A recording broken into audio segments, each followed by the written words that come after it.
আমি এখন যে জায়গাটা আছি এটা হলো মিরপুর 1 নম্বর। আর পাশে দেখতে পাচ্ছেন সুলতান আউলিয়া হজরত শাহ আলী বাগদাদি রহমাতুল্লাহ যে মিরপুর মাজার, সেটা হলো এটা। এখানে কিন্তু প্রতি শুক্রবার দিন প্রচুর মানুষ নামাজ পড়তে আসে।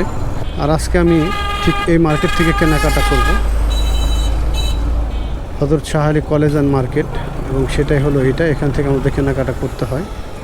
প্রতি সপ্তাহে এখানে আসি এবং এখান থেকে কেনাকাটা করি। সম্ভব হলে কী কেনাকাটা করছি সেটা একটা ভিডিও আপনাদের মধ্যে শেয়ার করব।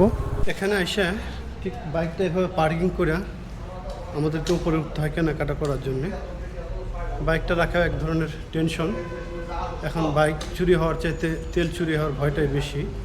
কয়েকদিন আগে একজনের বাইকের তেল চুরি করে নিয়ে গেছে, যার কারণে এটা একটা বড় ধরনের টেনশন। আর ঈদের পরে দোকানপাট সবাই টুকটাক খুলতেছে। আর এই যে এই মার্কেট থেকে কেনাকাটা করব, এই সেই মার্কেট। এখানে আসলাম এবং এখান থেকে কী কেনাকাটা করতে ঈদের পরের সপ্তাহে, যার কারণে রাস্তাঘাটে ওই ধরনের কোনো চাপ নাই। আর মার্কেটটা ঠিক এখন ওইভাবে খোলে নাই। আমি এই যে মার্কেটে উঠতেছি এবং এই মার্কেট থেকে কেনাকাটা করব। ঠিক এই যে ধরনের আইটেম কেনাকাটা করি, এই যে ধরনের যে ট্রাউজারগুলো সেগুলো কেনাকাটা করি, এবং এগুলো কিন্তু গুণগত মান খুবই ভালো। এটা শাহ আলী কলেজ মার্কেট। ঈদের পরে, যার কারণে মানুষজনের আনাগোনা একটু কম। এটাই আমাদের সেই পাইকারি যে মার্কেট, সেটা হলো এটা। এখান থেকে আমাদের কেনাকাটা করতে হয়। প্রচুর কালেকশন আছে ঈদের পরে, যার কারণে সবাই দোকান আস্তে ধীরে খুলতেছে।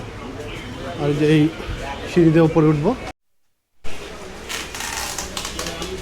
শাহ আলী মার্কেটের সিঁড়ি দিয়ে উঠাই ঠিক এই যে এই দোকানটা হলো বিসমিল্লাহ ফ্যাশন। এই বিসমিল্লাহ ফ্যাশন থেকে কেনাকাটা করি। এখানে কিন্তু প্রচুর কালেকশন, যেহেতু ঈদের পর, যার কারণে এখন কালেকশনটা একটু কমছে। তবে ঈদের মধ্যে আসলে কিন্তু প্রচুর কালেকশন পাওয়া যায়। এই যে এখানে দেখতে পাচ্ছেন প্রচুর শার্ট। আর আমি এখান থেকে কেনাকাটা করবো আজকে, যেহেতু আমরা পাইকারি কেনাকাটা করি। আর ঠিক শাহ আলী কলেজ মার্কেটে আসলে ঠিক এই ধরনের প্রোডাক্ট আমরা নিই, এবং এগুলো কিন্তু গুণগত মান কিন্তু খুবই ভালো। আপনারা আসলে দেখে কেনাকাটা করবেন এবং দেখে যাচাই বাছাই করে কেনাকাটা করার চেষ্টা করবেন। আর আমি যেগুলো চেক শার্ট দেখলাম, এখানে আছে হলো ম্যাগনেট চেক শার্ট, এবং এগুলার কোয়ালিটি কিন্তু খুবই ভালো, গুণগত মান খুব ভালো। তো আপনারা আসলে অবশ্যই দেখে কেনাকাটা করবেন এবং ভালো মানের প্রোডাক্ট আপনি শোরুমে উঠাবেন এবং ভালো মানের প্রোডাক্ট। তো আজকে ভিডিও আমি এখানে শেষ করছি। সে পর্যন্ত সবাই ভালো থাকবেন। আল্লাহ হাফেজ।